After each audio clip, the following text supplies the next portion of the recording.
Chers élèves, bonjour, dans une nouvelle vidéo dans laquelle on va réviser ensemble la leçon de la cause. Donc, c'est quoi la cause?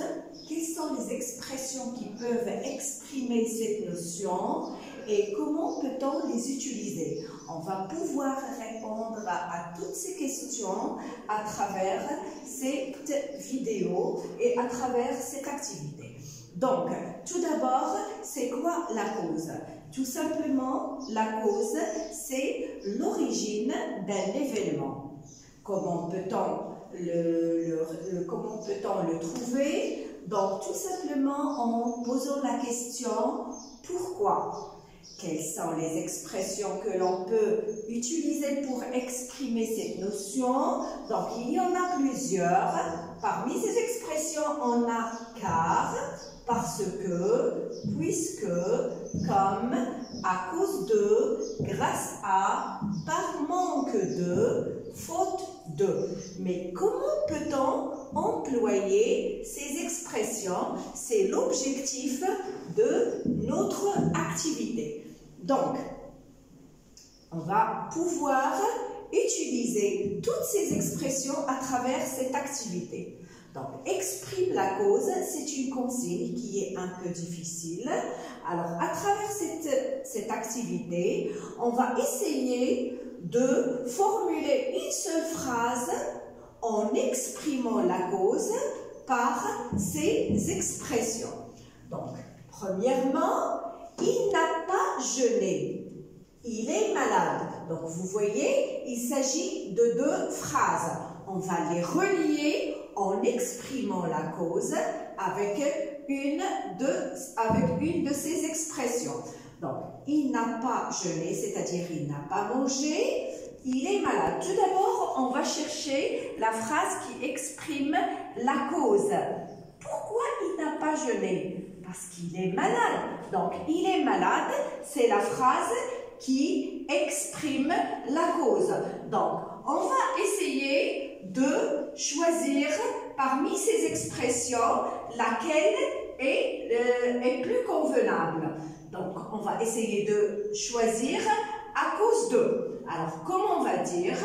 Il n'a pas jeûné à cause, et cette phrase, bien sûr, va changer. Il n'a pas jeûné à cause de sa maladie.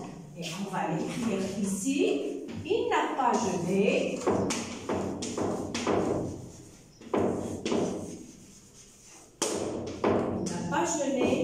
à cause de sa maladie. Alors, vous voyez, à cause de est suivi d'un nom. Donc, la deuxième phrase, il prend un taxi, le sac est lourd. Alors, comme d'habitude, on va essayer de chercher la phrase qui exprime la cause. Pourquoi il prend un taxi? Parce que son sac est lourd. Alors, on va essayer de choisir ici. Par exemple, on va prendre comme. Alors, comme, quand il exprime la cause, il est toujours placé au début de la phrase. Alors, qu'est-ce qu'on va dire? Comme le sac est lourd, il prend un taxi. Donc, comme est toujours placé devant la phrase qui exprime la cause. Donc, comme le sac est lourd, il prend un taxi.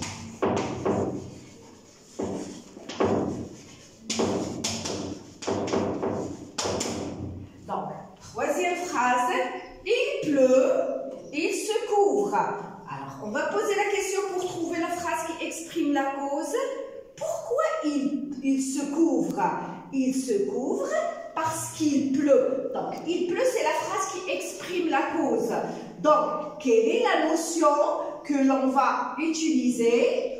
Alors, par exemple, on va utiliser ici puisque, ou bien parce que, etc. Ou bien comme, tout simplement. Donc, il se couvre parce qu'il pleut, ou bien puisqu'il pleut, ou bien car il pleut. D'accord? Ou bien si on exemple, à cause, donc il se couvre à cause de la pluie. Alors maintenant, on va utiliser tout simplement la notion de moukar. Il se couvre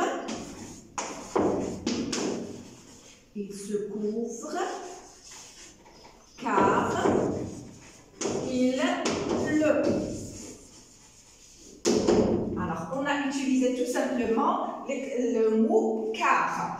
Vous vous faites des amis, vous êtes bon. Alors, on va chercher la phrase qui exprime la cause. Pourquoi vous vous faites des amis? Parce que vous êtes bon. Alors, vous êtes bon, c'est la phrase qui exprime la cause. Alors, on va utiliser, aujourd'hui, on va utiliser grâce à. Alors, comment on va dire? Vous vous faites des amis grâce à plus un groupe nominal et non pas une phrase. Grâce à, le bon c'est un adjectif, son nom c'est la bonté. Donc grâce à votre bonté, entre parenthèses, grâce à, c'est une expression qui exprime la cause, mais quand on est dans une situation ou dans une action favorable, c'est-à-dire une action qui va permettre la réalisation d'une autre action. Donc qu'est-ce qu'on va faire? Vous vous faites des amis grâce à votre bonté. Donc, vous faites des amis grâce à votre bonté.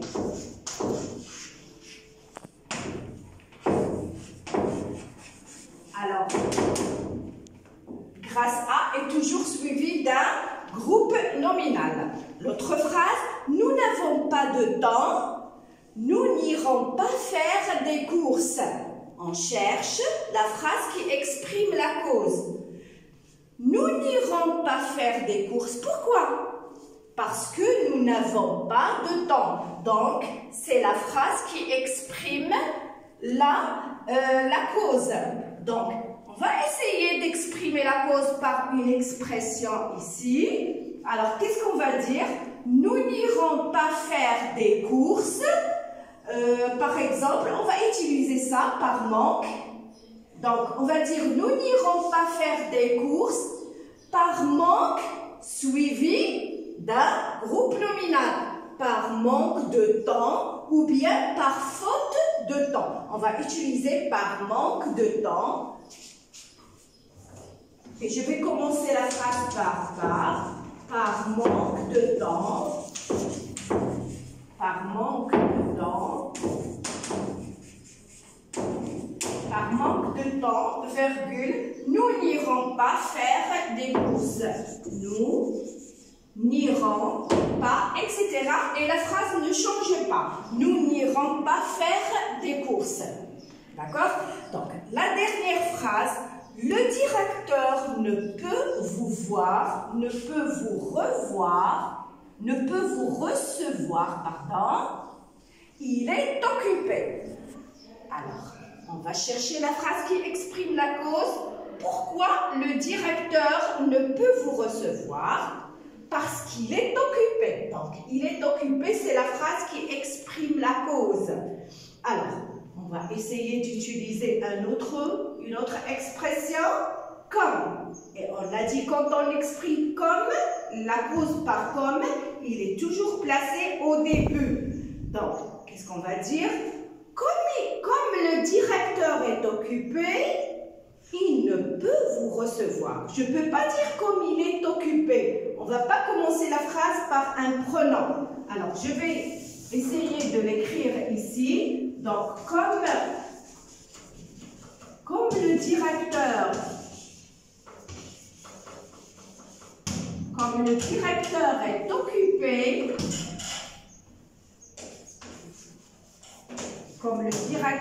est occupé, il ne peut vous recevoir.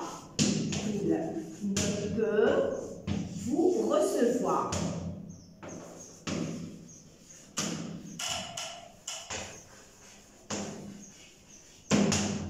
D'accord? Alors, j'avoue que l'utilisation de ces expressions écrites ne sont pas toujours faciles à les faire, mais par l'expérience, on va pouvoir comprendre bien ces expressions et on va pouvoir les utiliser. Alors, de là, je vous dis merci de votre attention et au revoir.